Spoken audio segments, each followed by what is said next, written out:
And I'll walk through some of the meeting agenda with you. It's pretty extensive, so I'm not going to go through the entire thing. But some of the main points that we talked about was we talked about the chip night format, and this was a key area. It's bullet point number 4 on the agenda. But the chip night is a very important key part of our Celebrate Recovery, in which the celebration aspect is really emphasized. And each chip night, we will go through a series of milestones ranging from newcomer, never been to CR before, to 30 days, 60 days, 90 days, so on and so forth, all the way up to 10 years. There's members of our Celebrate Recovery that are celebrating 10 plus years of sobriety. And at every milestone, we will applause, and the participant in the program will come forward and get their chip, and everyone will celebrate them. Then they'll sit back down, and then we'll move on to the next milestone, so on and so forth. But we were hoping to make this night better and try to celebrate more effectively. And there's a few ideas that were proposed, and ultimately we decided on the CR servants coming up to the front of the stage, and as the members are coming up to receive their chip, there would be more of a personalized, or more of a personal, not necessarily personalized, but personal celebratory element as well, where the CR servants could provide a hug or a handshake or a high five, fist bump, in addition to the rest of the audience clapping for that individual as well. Another idea that was proposed is maybe once, not every chip night, but on a special occasion, on a longer chip night, having the individual speak about what they're recovering from and maybe something that they've taken away from their recovery journey so far, allowing them to share maybe 30 seconds to a minute to 2 minutes of testimony of while after they receive their chip. So that was one a way that we were able to kind of come together as a team and to promote celebrating in our Celebrate Recovery more effectively. Another big part of two last things I want to talk about specifically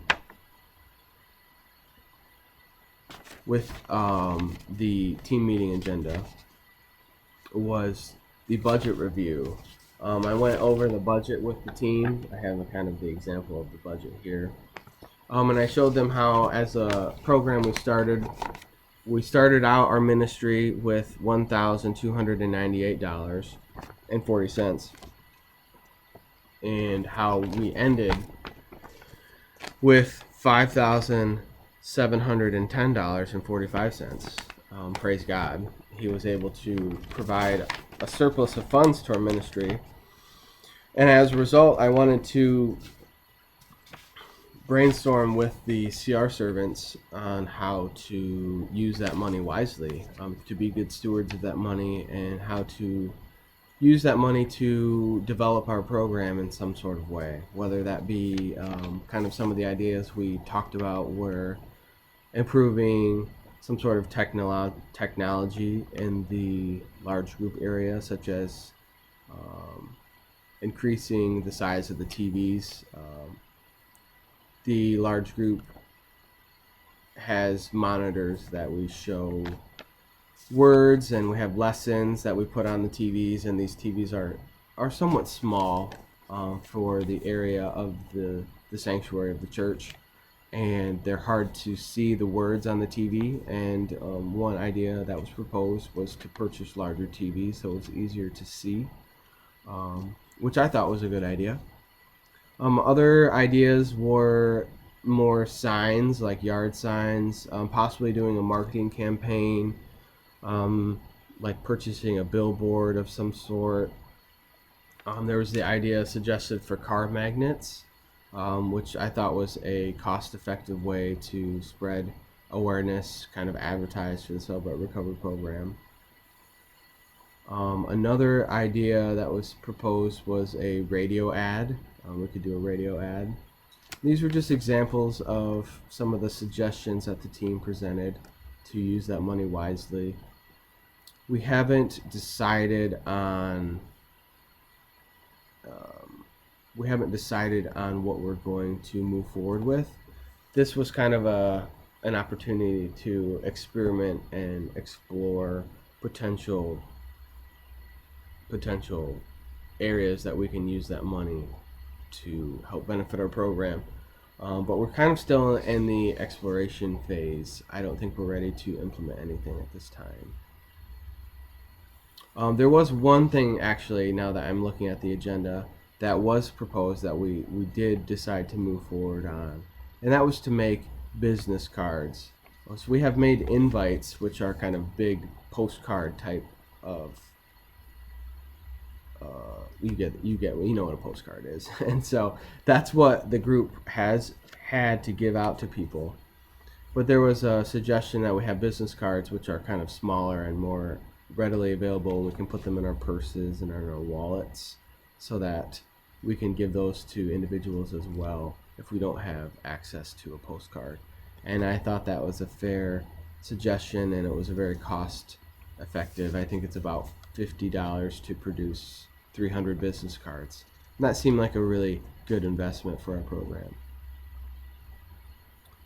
And the last kind of point that I wanted to bring up in regards to the team meeting was developing our CR servants. We went around the table, and this is what I was most excited about. We went around the table and we suggested members that might be ready to take the next step and become CR servants. And there was 3 members that were proposed, and the team was in agreement on moving forward with asking those members to become a part of our servant team. I was very excited about that. I think there's one last area that I'd like to bring up, and that area was the potential of developing our Celebrate Recovery to include the Landing, which is a teen recovery program, and our team made steps to go visit the Holland Celebrate Recovery, which is a town about an hour from Kalamazoo, who has a landing that's already established. And Jeff volunteered to take some of our CR servants over there to examine that and to see how we might be able to make steps to implement that at our Celebrate Recovery. And that, of course, is in the explore/experiment phase. So those are some of the areas. There's a lot more areas that we went over in this extensive team agenda.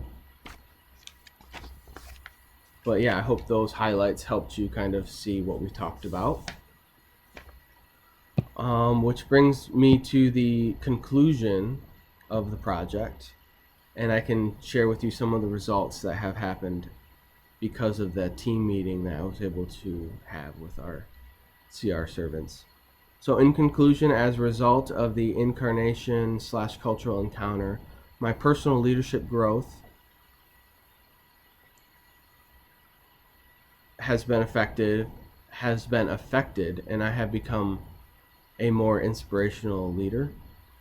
I have begun to settle into my newfound I/S personality, and I have become more influential and have taken on more of a guiding role, offering suggestions while allowing the servants to have more autonomy in how they set out to improve and take on a greater responsibility as servants, which has allowed them to develop in their own leadership ability.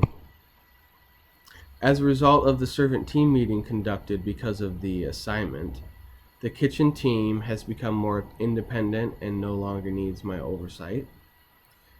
The vision has been cast, and the CR servants are operating with greater unity and are operating towards a common goal.